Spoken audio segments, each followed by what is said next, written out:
Picture this, a low rumble on the horizon, then thunder. A golden horde explodes into view. Thousands of riders, perfect formation, hooves pounding the earth into mud. The air fills with arrows, so many they darken the sky, like a living storm. It is the year 1241, and Eastern Europe is about to break. From the steppes of Central Asia, the Mongols arrive not as raiders, not as wanderers, but as a machine, a system refined by decades of conquest, commanded by Batu Khan, grandson of Genghis himself, and guided by the legendary general Subutai, perhaps the greatest strategist the world has ever known. This army does not march, it flows. They move faster than any force Europe has ever faced. They travel light. They live off the land. They communicate across vast distances with flags, horns, and messengers riding day and night. Every unit knows its role. Every strike is calculated. They appear without warning. They vanish into the distance. Then they return, stronger, faster, deadlier. In Poland, the alarm bells ring too late. Dukes scramble, knights assemble. Feudal levies answer the call, convinced that courage and steel will be enough. At Legnica, banners rise, armor gleams. European cavalry charges with absolute confidence, the same confidence that has won battles for centuries. Minutes later, the field is silent. The Mongols feign retreat, luring knights forward. Smoke bombs obscure vision. Horse archers encircle the flanks. Arrows rain down with mechanical precision. Commanders fall. Lines collapse. Panic spreads. The European army is not defeated. It is erased. Further south, Hungary braces for impact. King Bela IV prepares his defenses and places his faith in geography. Rivers, he believes, will shield his kingdom. Marshlands will slow the invaders. They do not. Mongol engineers, construct bridges overnight. They divert waterways. They cross where no army should be able to cross. At the Battle of Mohi, the Hungarian camp is surrounded before dawn. By sunrise, it is over. Tens of thousands are killed. The survivors flee. The royal army disintegrates. Hungary collapses in a single campaign. Cities burn. Churches fall. Fields are abandoned. This is not conquest in the traditional sense. This is systemic destruction. The Mongols do not simply defeat armies. They dismantle societies. Trade routes that once connected Europe to the east are severed overnight. Merchants vanish. Markets empty. Coinage disappears from circulation. Entire villages vanish from the historical record. Never rebuilt, never resettled. Medieval chroniclers describe land so empty that wolves roam former farmland and forests reclaim plowed fields. Population losses are staggering. In some regions, a third or more of the population is gone. Killed in massacres, starved in the aftermath, displaced and fleeing west in terror. Skilled labor disappears. Tax systems collapse. Administration fails. Famine follows war like a shadow. And then, just as suddenly as it began, the storm stops. In 1242, the Mongols withdraw. Not beaten, not repelled, simply recalled east after the death of the great Khan. The invasion ends not because Europe survives, but because the Mongols choose to leave. Europe is left standing, but barely breathing. What remains is a scarred continent, traumatized, depopulated, and forced to confront an uncomfortable truth. The old ways no longer work.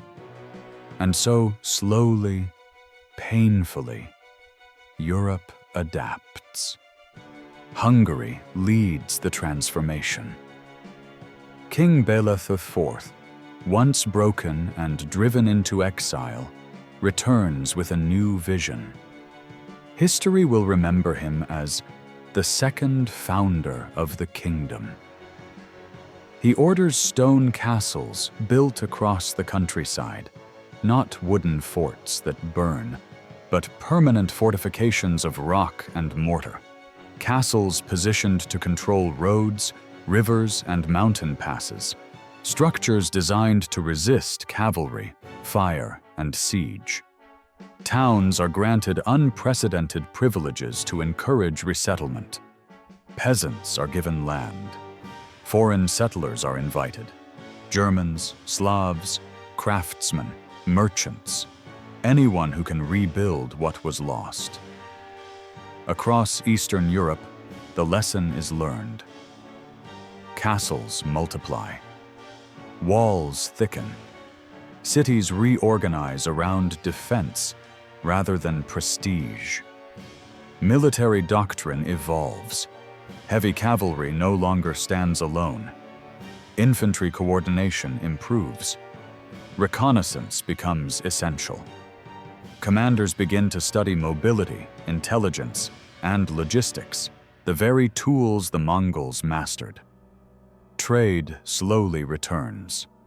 Routes are diversified. Markets are fortified. Political alliances harden as rulers understand that survival now depends on cooperation, not isolation. Europe does not forget the Mongols. It studies them.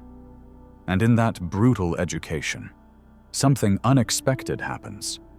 From devastation comes resilience. From collapse, reform. From terror, transformation. The Mongol invasions expose every weakness in medieval Europe: political fragmentation, military rigidity, economic fragility. And by exposing them, force change. The world that emerges is not safer, but it is stronger. Central authority grows. Fortified cities become engines of commerce. States begin the long process of modernization, driven not by ambition, but by memory. This is the Mongol fallout. The wounds are deep, the scars permanent, but the recovery, the reinvention of a continent under pressure, is nothing short of epic. Stay with me, because what rose from these ashes would shape Europe for centuries to come. Part 1. The storm descends. Mongol onslaught on Hungary and Poland. Imagine the terror. A distant tremor beneath frozen ground. Barely felt at first. Then stronger, closer, and suddenly, the horizon breaks.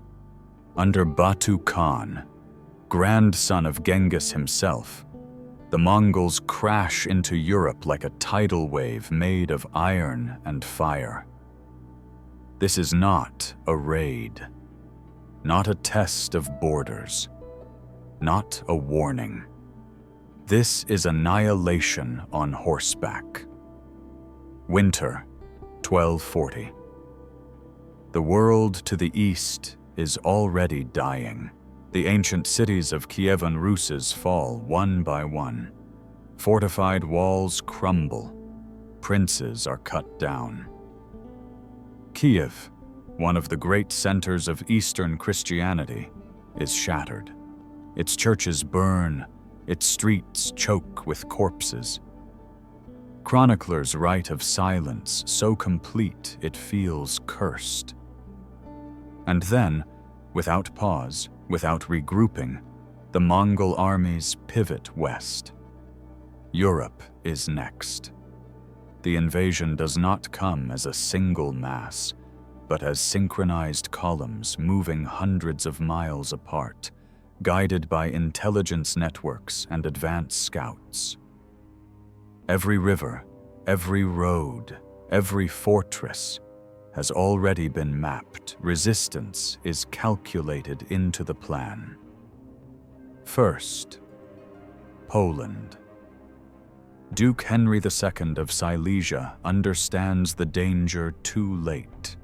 Messengers ride day and night.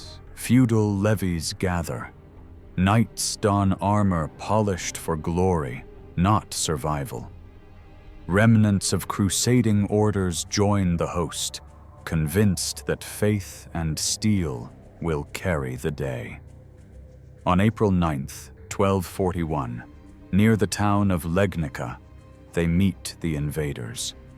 The ground shakes. War horns sound. Then the sky turns black.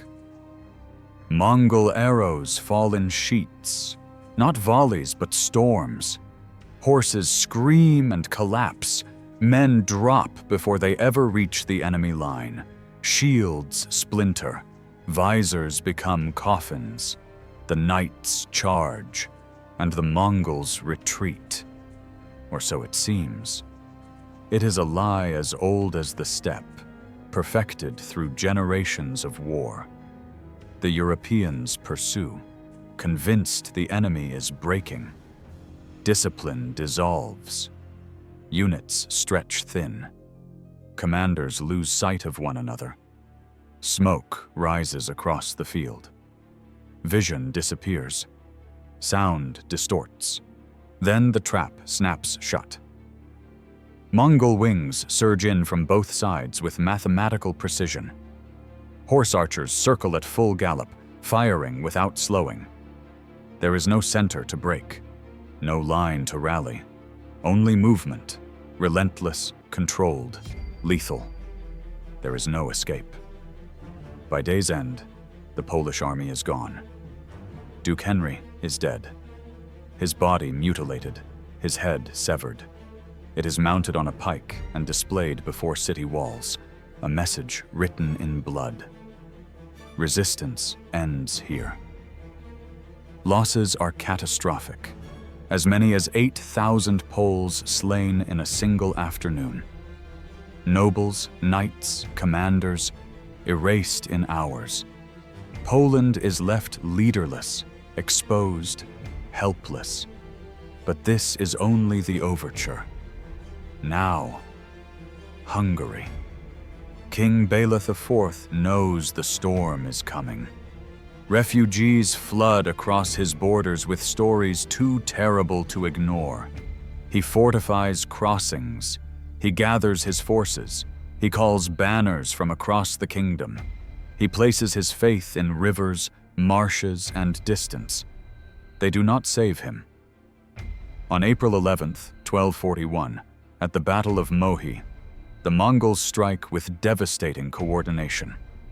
One force attacks the Hungarian camp directly, pinning it in place. While the defenders focus forward, another Mongol army moves unseen through the night. Engineers build bridges under cover of darkness. Earth is packed. Timber is laid. By dawn, the impossible has happened. The Mongols are behind the Hungarian army, surrounded. Arrows tear through packed ranks. Panic spreads like fire. Commanders fall. Orders vanish into chaos.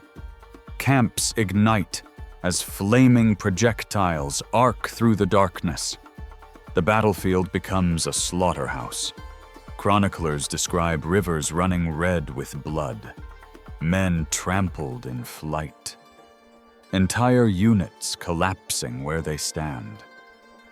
There is no retreat, only collapse. Up to 40,000 Hungarians perish. In a single day, the kingdom ceases to function. The army is destroyed. The nobility decimated. The road to the heartland lies open. King Bela flees, first west, then south, hunted relentlessly by Mongol scouts. He crosses mountains, rivers, and borders, barely staying ahead of death. He will not stop until he reaches the Adriatic coast. Behind him, Hungary burns. Pest is torched. Esztergom is sacked. Stone and timber alike fall to fire. Villages vanish. Farmland is abandoned mid-planting. Survivors scatter into forests and marshes, hiding beneath reeds and roots, praying the horsemen do not follow. Many are not found. Many are. And then, in 1242, just as Europe braces for extinction, the storm stops. The Mongols withdraw, not defeated, not weakened, not resisted, recalled. Word arrives from the east. Batu Khan is dead. Tradition demands that the princes of the empire return to elect a new great Khan. Strategy bends to custom. The invasion halts. Europe is spared, not by strength but by timing. What remains is ruin. Whole regions depopulated. Armies erased from memory. Kingdoms psychologically shattered. The toll is not merely military. It is civilizational. Because the next chapter is not about battles, not about tactics, not about kings. It is about bodies. Brace yourself. The numbers that follow chill the blood. Part 2. Population losses. A demographic apocalypse. No mercy. No exceptions. The Mongols do not merely conquer territory, they erase populations. Terror is not a byproduct of their campaigns, it is a deliberate instrument. Cities that resist are annihilated. Those that submit may live or may not. Survival is arbitrary, and that uncertainty is the point. In Hungary, the numbers alone defy comprehension. Modern estimates suggest that between 15 and 25% of the entire population is gone in the span of a single year. That is up to 500,000 human beings, killed in massacres, carried off into slavery, or driven into permanent exile. Entire counties simply cease to exist. As much as half of all inhabited places are destroyed. Villages become ash.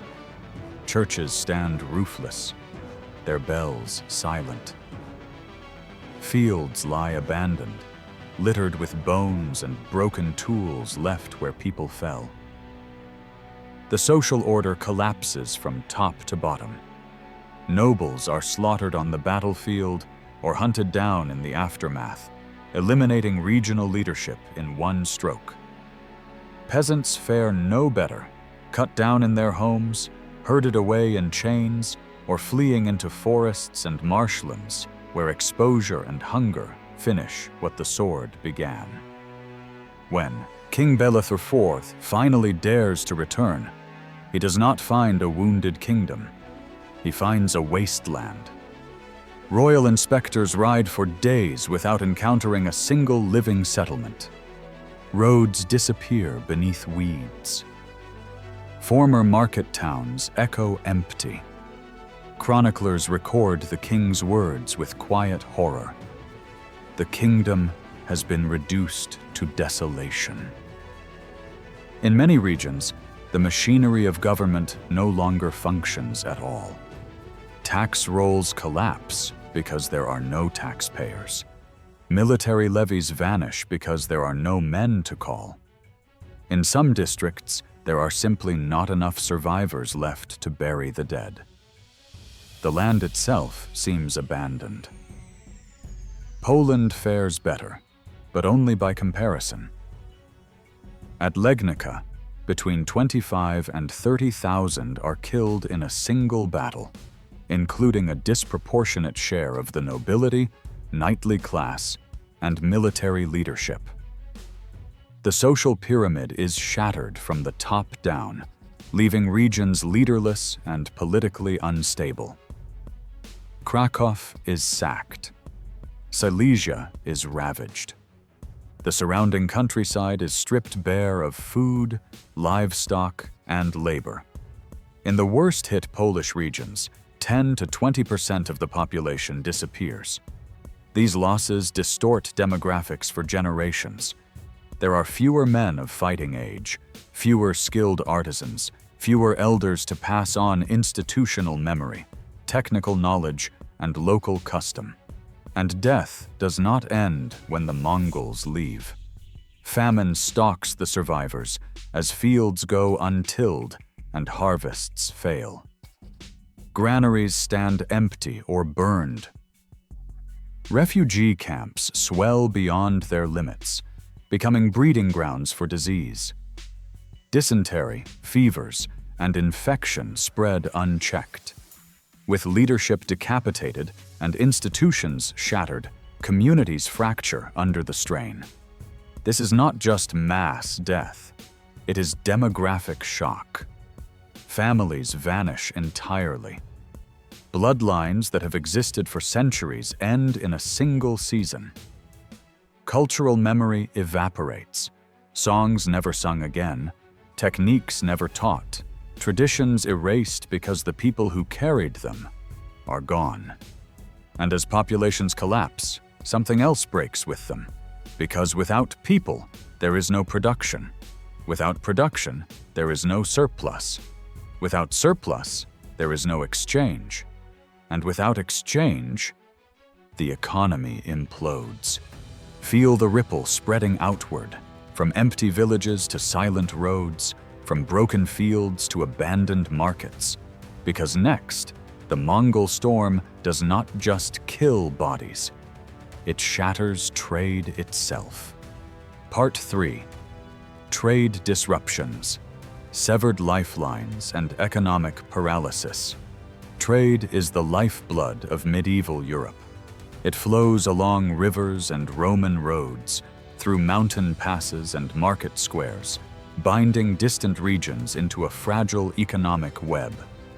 Grain from the plains, salt from the mines, amber, furs, iron, wine. Coins change hands, credit is extended, promises are made. And then the Mongols arrive. They do not merely interrupt trade, they choke it dry.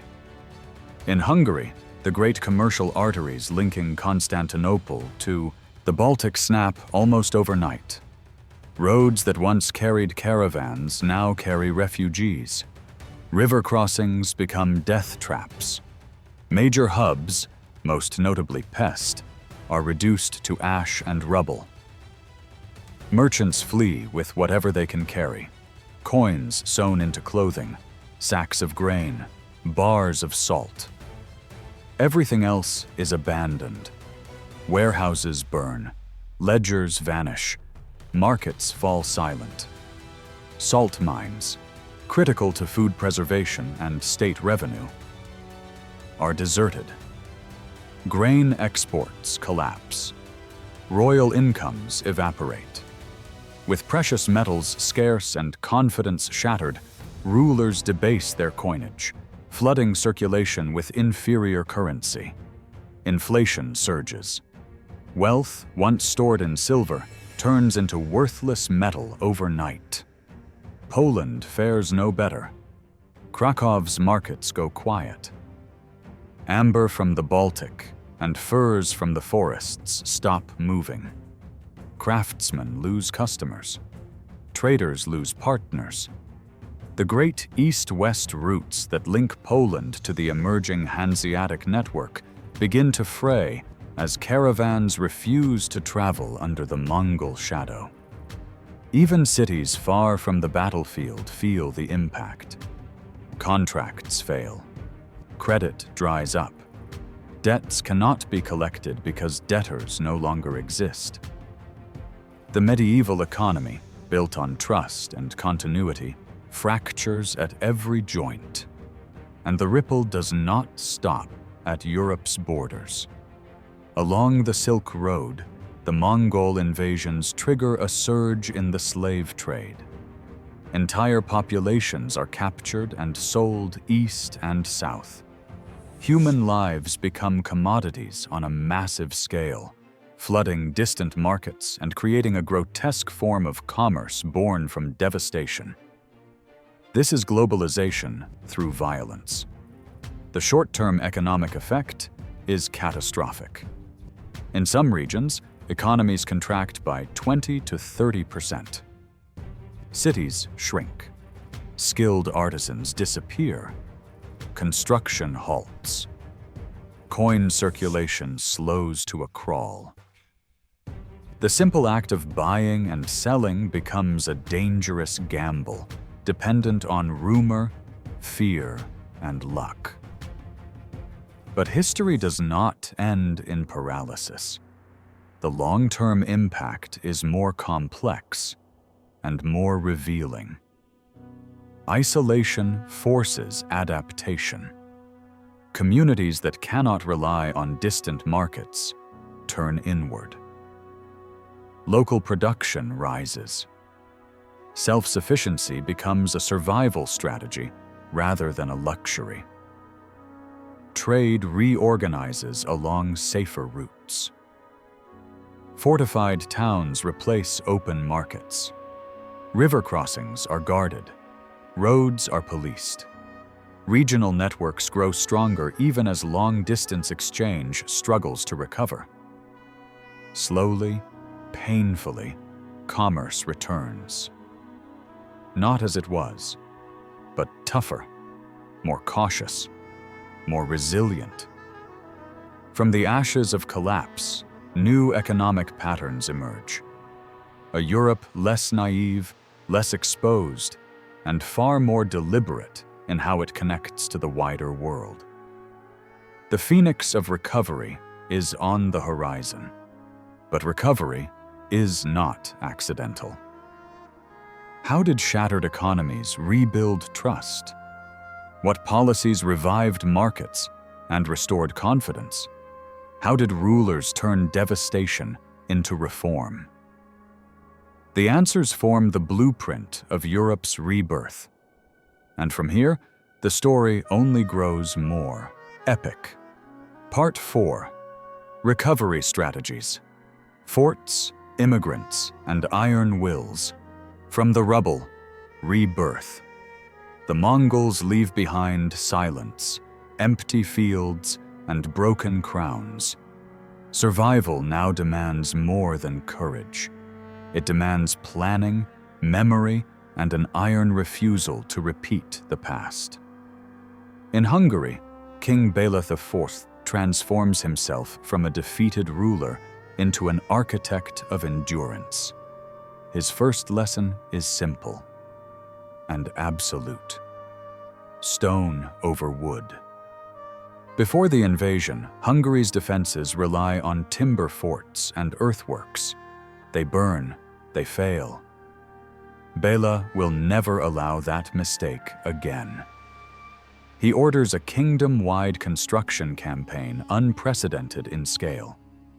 More than 100 stone castles rise across Hungary. Hilltop fortresses, river guardians, road controllers, strongholds positioned not for prestige but for function, designed to resist fire, arrows, and cavalry assaults. Visegrad becomes the symbol of this new doctrine.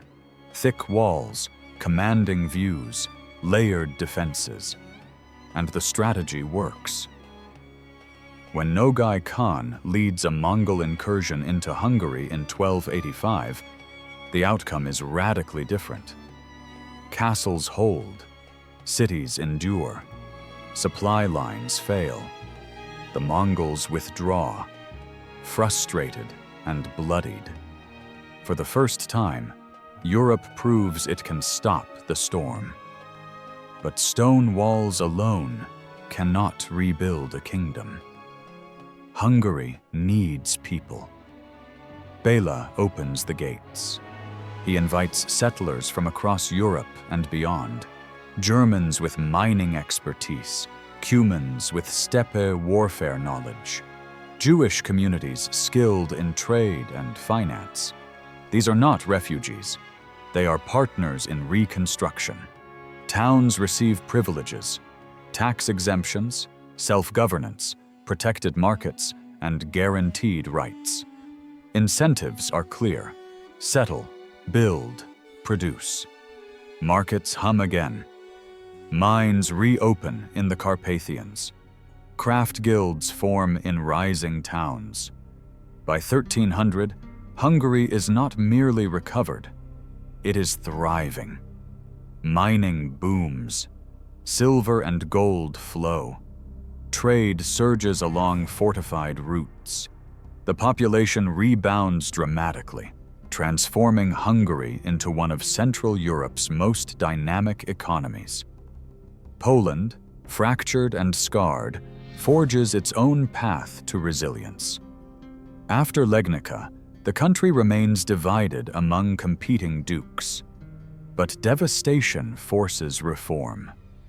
Cities are rebuilt with stone walls. Borders are strengthened.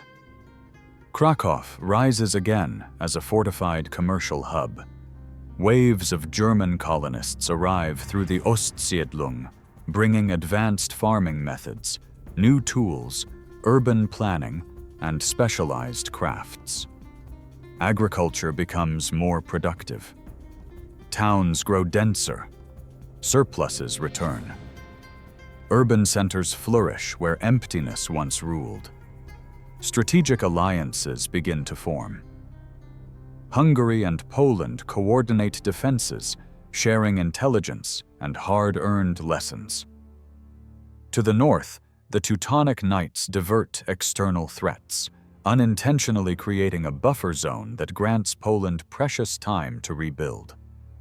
By the late 13th century, the transformation is undeniable. Under Władysław I, Poland begins the long process of reunification. Fragmented duchies consolidate into a kingdom capable of enforcing borders, raising armies, and resisting foreign pressure. The pattern is clear. The strategy deliberate. Fortification, immigration, economic reform. Europe does not merely survive the Mongol catastrophe, it absorbs it. Weakness becomes doctrine.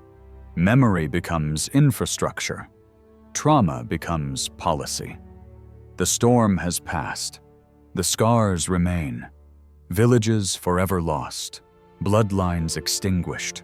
Stories etched into stone and song. But from the ashes, a stronger, more resilient Europe emerges. This is not just recovery. This is rebirth. Part 5. Legacy. Scars that shaped a continent. Europe is never the same. The Mongol invasion does not simply pass through history, it engraves itself into it. Long after the riders vanish beyond the horizon, their impact continues to shape how the continent lives, trades, fights, and governs.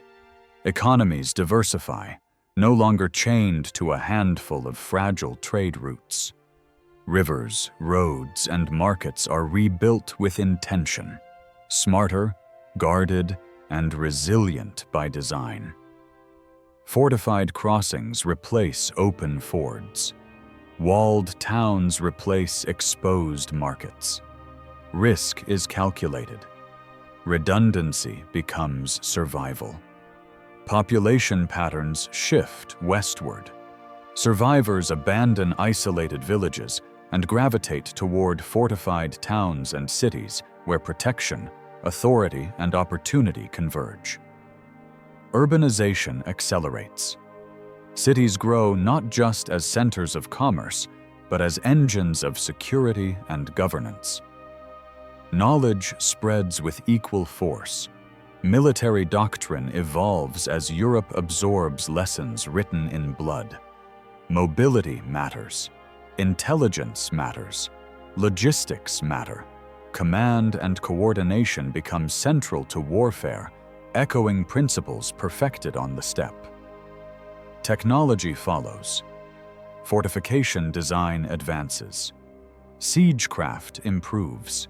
Communication networks tighten. Administrative systems grow stronger, more centralized, and more capable of sustaining prolonged crises. Yet recovery is uneven. Western and Central Europe rebound faster. Eastern regions, closest to the invasion's path, lag behind, their slower recovery a living reminder of how thoroughly the plains and steppes were emptied. Some scars never fully fade. Hungary and Poland stand as case studies in transformation. Both emerge not merely intact, but fundamentally reshaped. Fortified landscapes dotted with stone castles, structured urban networks, and political systems forged under existential pressure. Alliances formed in the aftermath harden into long-term strategy. Emergency measures evolve into permanent institutions. From ashes rise the early foundations of modern states, and the legacy reaches forward to the present. The lesson is clear and enduring. Catastrophe does not end history. It tests it. From ruins, societies can rebuild stronger. From terror, resilience can rise. From collapse, renewal can be engineered. The Mongol storm left scars, but it also left a blueprint. Europe survives. Europe adapts. Europe endures. And within those scars lies the story of a continent forged, not only by swords and fire, but by memory, reform, and the iron will to rise again. Conclusion. From ashes to legend.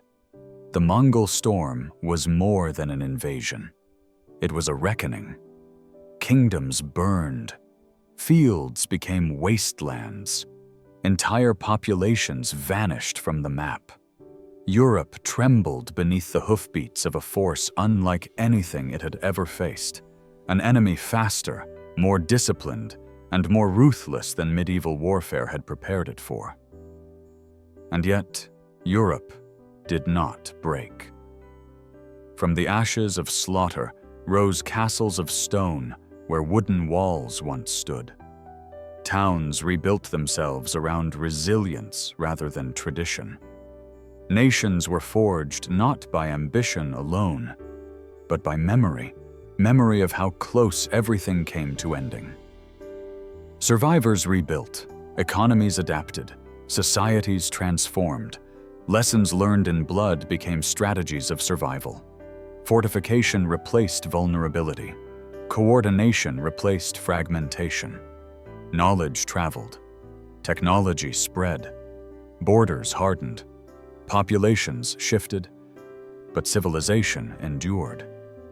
The scars remain. They lie beneath forests that once were farmland. Beneath cities built atop ruined villages. In chronicles that speak of emptiness where life once thrived. Silent witnesses to horror on a continental scale. But the triumph is louder. It is the indomitable will to rise, to rebuild, to endure. Hungary and Poland, once shattered, depopulated, and hunted, emerge as fortified, organized powers. Europe itself becomes a continent capable of absorbing shock, adapting under pressure, and surviving forces that once seemed apocalyptic. This is the epic truth. Even the fiercest tempest cannot destroy what is determined to survive. Even the deepest wound can seed a legacy. The Mongol invasion did not end Europe. It shaped it, hardened it, forced it onto the path toward the modern world. From terror comes triumph. From devastation comes resilience. From ashes rises legend.